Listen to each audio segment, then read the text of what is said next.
What's the first word that pops up in your brain when you hear the word exercise? What do you tell your brain about exercise? Studies show that if you want the benefits that can accrue from exercise, tell yourself that you choose to exercise on a regular basis and feel better because of it. Then do it. It's not just for your body. According to Richard Rustick, MD, physical exercise is one of the best things you can do for your brain. Sure, it strengthens your muscles, including those in your heart, but it increases blood circulation to both your brain and body, promotes the release of endorphins, the brain's natural morphine, helps with excretion of toxins and waste products, and increases the distribution of oxygen, along with macro and micronutrients, all of which your brain needs. There are many daily activities that count as exercise. Carrying groceries, washing the car, cutting the lawn, vacuuming the carpet, raking leaves, cleaning the gutters, pulling weeds, washing the windows, cleaning the kitchen and bathroom, climbing stairs, changing bed linen, shoveling snow. Okay, I grew up shoveling snow for 6 months out of the year. It's exercise. The Center for Disease Control and Prevention recently released their Physical Activity Guidelines, second edition. They point out that health benefits start immediately after exercising, and that even short episodes of physical activity are beneficial.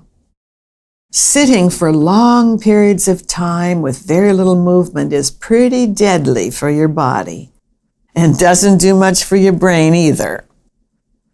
Even if your job requires a lot of sitting, or if you're in a wheelchair much of the time, you can still exercise. Periodically, raise your shoulders up towards your ears. Squeeze your butt and hold it for several seconds. Then tighten your core abdominal muscles and hold that for several seconds. Repeat this every 30 minutes. Try squeezing your abdominal muscles and your butt at the same time. You may be able to use a stretch band, or hold a can of soup in each hand and stretch your arms up and to the side and out in front of you and so on. Change it up for variety. For substantial health benefits, CDC recommends at least 150 to 300 minutes of moderate intensity movement. That's 2.5 to 5 hours per week. Start with the activities you already do, and then decide what you need to add. For many, walking is an excellent option. A brisk pace translates to roughly 100 steps per mile. So do the math. 100 steps times 150 minutes is 15,000 steps per week, or slightly more than 2,100 per day. 100 steps per minute times 300 minutes is 30,000 steps per week, or nearly 4,300 steps per day. In 2017, Tim Alfoff and colleagues leveraged the wide usage of smartphones with built-in accelerometry to measure physical activity on a global scale, tracking activity levels of something like 717,527 people in 111 countries over an average of 95 days. What did they discover? For example, people in Hong Kong averaged about 6,800 steps per day. Canada and the United States were fairly close in numbers, about 4,800 and 4,774 respectively. Those in Australia took 4,491 steps per day. Residents of India walked about 4,200 steps a day, while those in Indonesia registered at 3,500 steps. Did you grow up being taught that you needed to break a sweat or at least raise your heart rate for a prolonged period in order for an activity to even count toward exercise? Maybe not.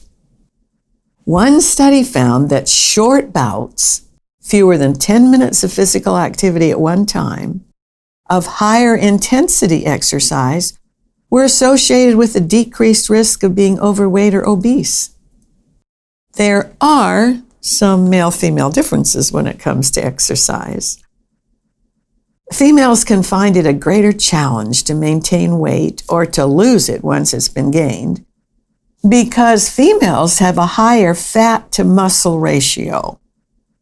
Generally, they cannot stay in an optimum weight range while eating or drinking as much as a comparably sized male. Period. Males have a greater muscle-to-fat ratio. About 40% or more of their body mass is muscle. And muscle fibers burn 5 more calories per pound than fat tissue, even when the person is sleeping. Not fair. That means males generally find it easier to maintain weight or to lose it. And speaking of male-female differences, I'm often asked, is there any basis whatsoever for, quotes, man flu? You know, the claim that males experience more aches and pains with the flu, which some females perceive as just another attempt to get attention. Well, an analysis published in the British Medical Journal concluded that men may not be exaggerating symptoms. It appears they have weaker immune responses to respiratory viruses, leading to greater morbidity and mortality than seen in women.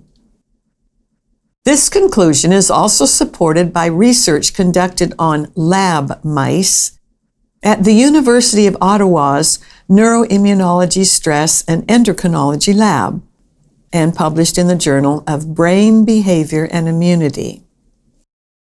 The male mice showed more signs of inflammation in their bloodstream, looked more miserable, droopy-eyed, shivering with chills, huddled together.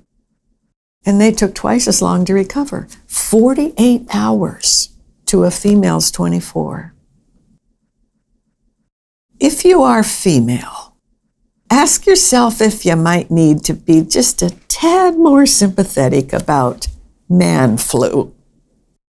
And guys, you might not want to milk it for all it's worth. Just saying.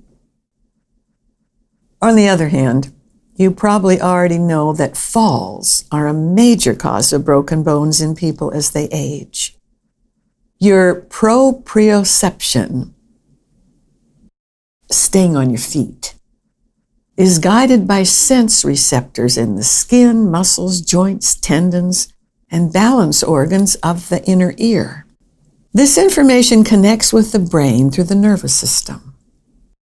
So a person knows what his or her body is doing. Fall prevention requires balance exercises. Some people like Tai Chi. Others stand on one leg at a time while waiting in line at the supermarket. I certainly do, and so on. Strength and endurance training helps too, so do flexibility exercises. Remember, the trees that survive a storm are the ones that can bend with the wind.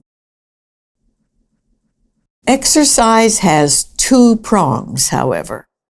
Physical is one, mental is the other. Give your brain at least 30 minutes of challenging mental exercise every day.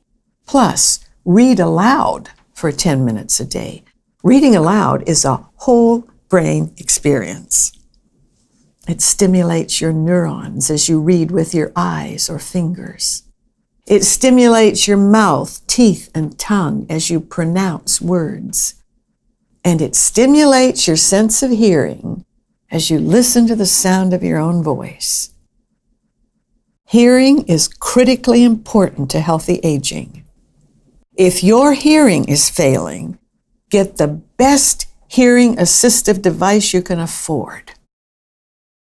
A lack of hearing reduces stimulation to your brain, and that is now linked with signs of dementia.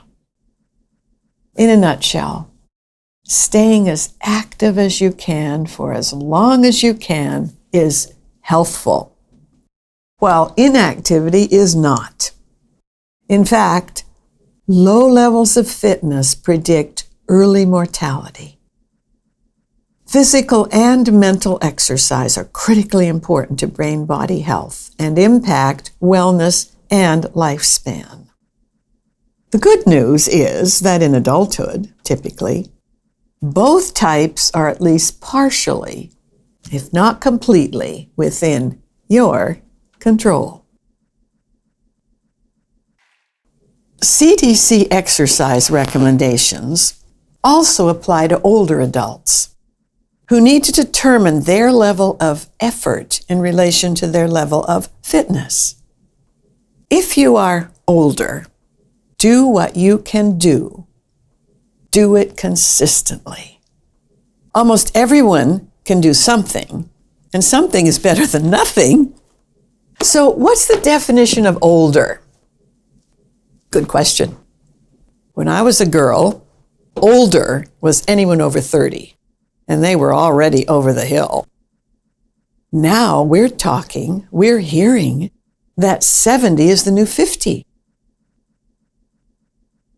80 is the new 60. 90 is the new 70, and so on.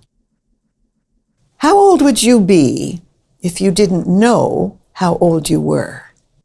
No, chronological age can't be altered, but it's just a number. And if you don't mind, it doesn't matter. And I don't mind. Your psychological age can be altered, and your biological age can be speeded up or slowed down. According to Deepak Chopra, MD, you can delay symptoms of aging by as much as 30 years by adopting a healthy lifestyle, and that includes physical and mental exercise. Walter M. Bortz II, MD, co-chair of the AMA-ANA Task Force on Aging, has pointed out, quote, "The human body is programmed to last 1 or 2 decades past the century mark. If you don't sabotage its natural process, your chances of making it to 120 years are excellent," end quote. Guess what? Centenarians and supercentenarians, those who are at least 110 years old, are proliferating around the world. To recap, the goal is to keep moving and stay physically and mentally active every day. Build this into your longevity lifestyle to help you look better, feel better, think more clearly, prevent what is preventable, and manage more effectively what wasn't or couldn't be prevented. Physical and mental exercise begin in your brain, and they matter.